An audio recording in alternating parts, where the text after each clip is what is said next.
येवला तालुक्यातल्या अंदरसूल इथून वाहणाऱ्या कोळगंगा नदीला 50 वर्षाच्या इतिहासातला सर्वात मोठा महापूर आलाय। नागरिक साखर झोपेत असताना अनेक घरांमध्ये पाणी शिरलं। पहाटे 2 वाजल्यापासून जीव वाचवण्यासाठी अनेक नागरिकांची पळापळ झाली। नदी किनारी असलेल्या महादेव मंदिराला पाण्याचा वेढा बसलाय। प्रशासनातर्फे अद्याप कोणतीही मदत मिळाली नाही असं नागरिकांचं म्हणणं आहे। येवला तालुक्यातल्या अंदरसूल इथून वाहणाऱ्या कोळगंगा नदीला 50 वर्षांच्या इतिहासातला सर्वात मोठा महापूर आलेला आहे। नागरिक साखर झोपेत असताना अनेक घरांमध्ये पाणी शिरलं।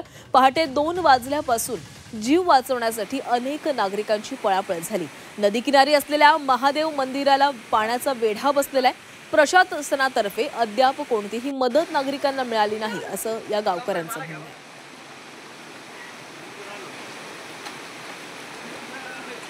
हे दृश्य आपण पाहतोय, हे सगळेच ग्रामस्थ साखर झोपेमध्ये असताना हे पुराचं पाणी या नागरिकांच्या घरामध्ये शिरलं। अनेकांच्या घरामध्ये पाणी शिरल्याने अनेक वस्तूंचं नुकसानही झालेलं आहे। कोळगंगा नदीला महापूर आलेला आहे। 50 वर्षांच्या इतिहासातला हा सर्वात मोठा पूर मानला जातोय। अनेक गावांमध्ये पाणी शिरलेलं आहे, घरांमध्ये पाणी शिरलेलं आहे। त्यामुळे आता नागरिक सुरक्षित ठिकाणी स्थलांतर करत आहेत।